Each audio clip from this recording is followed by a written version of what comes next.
Welcome, everybody, to Phyllis Wheatley. A lot of people have been asking, man, Bobby, when is you going to do something on Phyllis Wheatley? Well, Facebook family, Phyllis Wheatley family, this is our day because I got with me Dr. Ira Bryant out of Phyllis Wheatley High School of 1955. Dr. Bryant, it's such an honor to have you here. I'm glad to be here sharing this afternoon with you, Rob. Now, I'm going to put the mic to you because you're the most important sport because you got all of this history on Phyllis Wheatley. And I want you to, if you want, I'll take the pleasure of holding the microphone for you. Now, Dr. Bryant, you finished Phyllis Wheatley in 1955, right? Yes, I did, June of 55. And now, you went to, when you came out of elementary school, in what year? Well, it must have been it must have been 43. Okay, so you started Wheatley in 1940. 49. Okay, now what was Wheatley located at then? It was there on Lyons Avenue and Gregg Street. Oh, wow. Yes. And who was the principal there? The principal was Dr. John Elihu Codwell, Jr.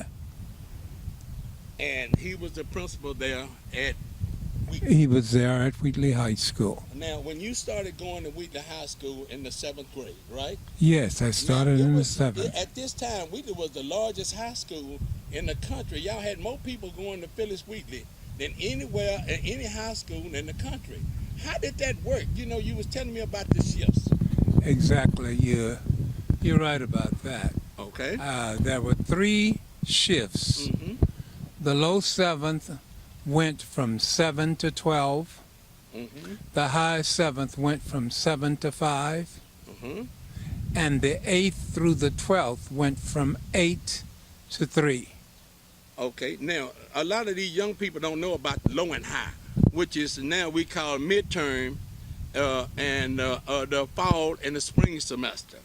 Well, the year was divided into midwinter and spring, as you say. The midwinter was from September to January. Okay. And spring was from January to May or June, the end of the school year. Okay. And School always started after Labor Day, the day after Labor Day, and ended around the Memorial Day, the 1st or 2nd of June.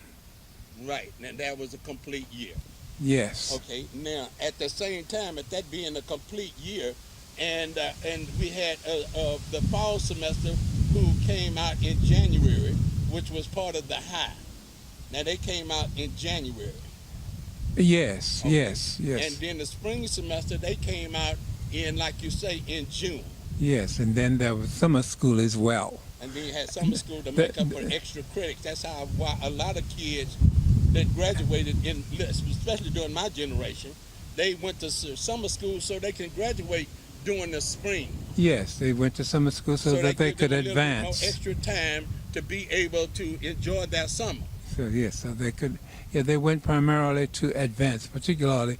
The spring was the popular time to finish high school, so many went to summer school to advance, as I said, to the 12th grade.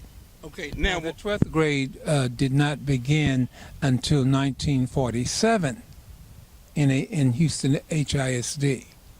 Okay, so in other words, before 1947, you could graduate in 11th grade. Yes. Okay. And then after 1947, they added an extra year. The 12th grade was added. Okay. Now, but you being a Phyllis Wheatley alumni, as long as you've been with Phyllis Wheatley, and being able to graduate out of Phyllis Wheatley in 1955, Yes. you have seen so much historical things that came out of Phyllis Wheatley before they even moved over there to 4900 Market Street. Yes. What year did they move over there in 4900 Market?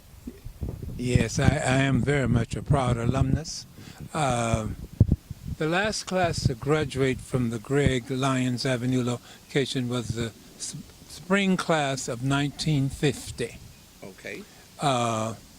The doors at 4900 Market Street opened in September of 1950. The first class to spend the 3 years at the Market Street location was the class of 53 from the 10th through the 12th grade. Okay. Mm-hmm. Now, when did Barbara Jordan graduate?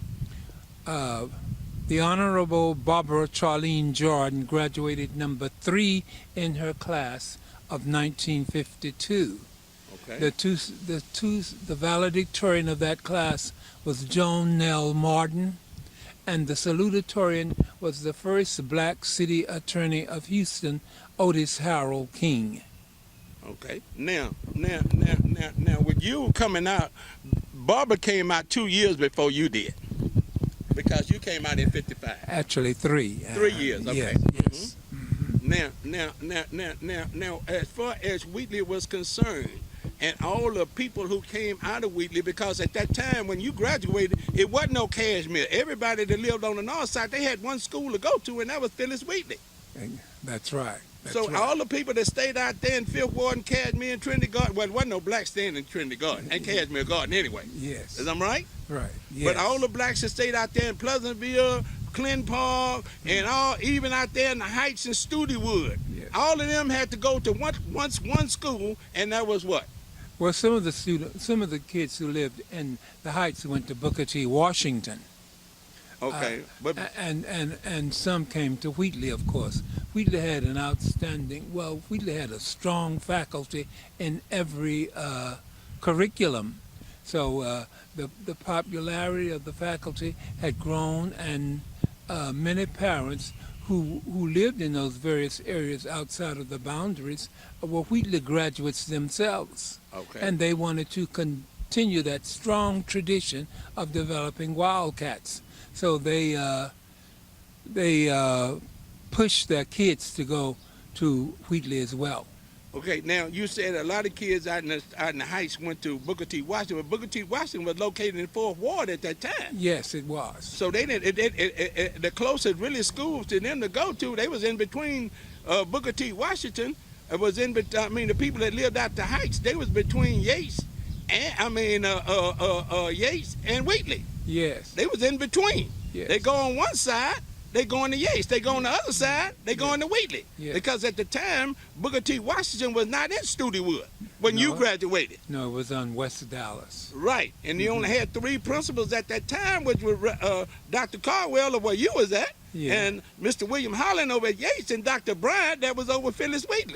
Over Booker T. Washington. Right. Ira Bryant. Dr. Ira B. Bryant. Okay. Yes. Mm-hmm. Now, I really enjoyed this talking to you, Dr. Bryant, because you got so much history in Phyllis Wheatley, and now a lot of things have coming down in the present. We want to talk about the rich history of when you came out of Phyllis Wheatley, how proud people was to be part of the Wheatley Wildcats. Oh, very much, very much. So, as a matter of fact, leaving elementary school, we were so very proud to become Wildcats. In fact, Wheatley was referred to as the Wheatley family. Okay. Everybody got along, loved each other, protected one another. The older boys even helped your parents to guide you, because if you were out at night beyond a certain hour, well, when darkness came, the parents didn't have to look for you, because the big boys were going to usher you home. Mm-hmm. Yes. So it was a community. So that the idea of a village raising or rearing a child had taken place in the United States as well. It was not just an African tradition. Okay, because see, when I think about the Phyllis Wheatley and knowing all the people who had to go to that school, and the first time I thought is how well did they get along? Man, you had people from Trinity Garden going there. It's crowded. Y'all, how was the hallways, man? Y'all couldn't move around, and you got people that stayed out there for Hardy and Elysian, and then you got people way out there in Weaver Road out there in Trinity Garden, and then you had people staying out there in Galena Park. They didn't want to go out to school with them white people in Galena Park and Fidelity Manor. They all wanted to go to Wheatley. So did Clinton Park. So did Pleasantville. Golly, man, y'all were just never see how y'all could cramp up in that little bit of space and could get along as well as y'all got along, because we never heard about any shooting or killings over there at Phyllis Wheatley.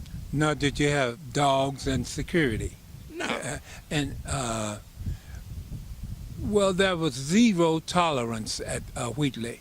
There was a faculty member over the Glee Club, Mrs.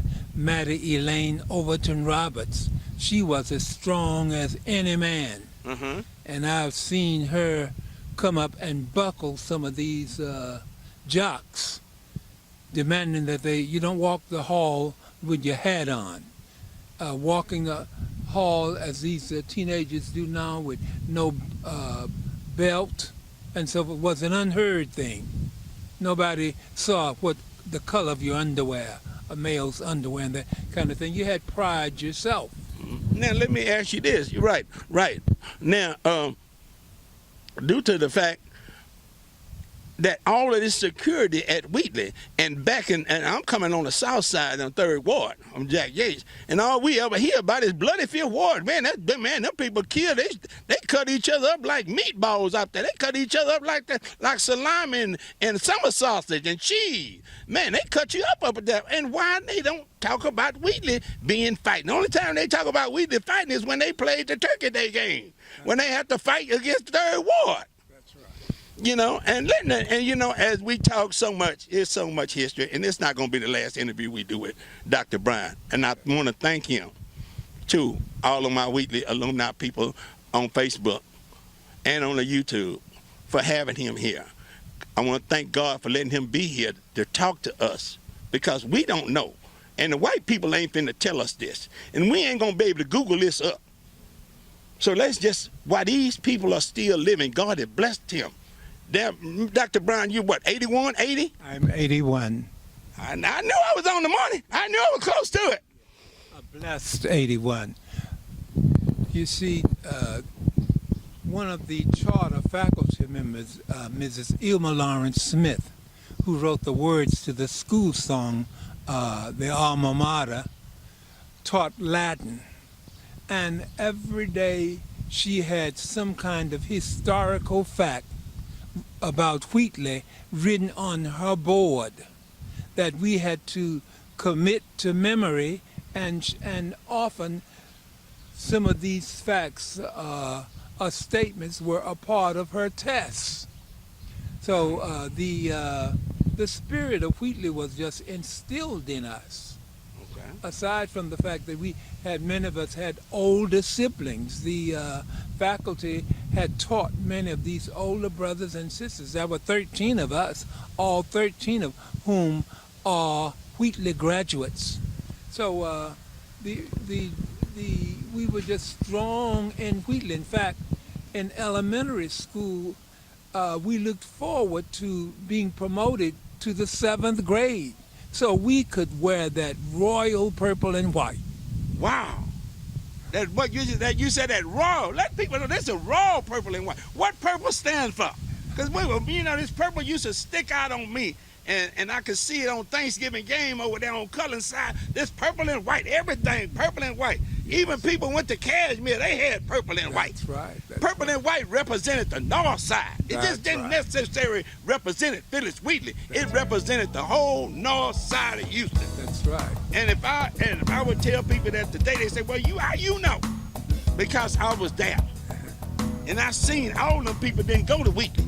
Some of them people that was in that stand out there at Jefferson Stadium and them Turkey Day games, some of them people went to Cashmere, but they had purple and white on. That's right. Some of them people went to Booker T. Washington, they had purple and white on. Yes.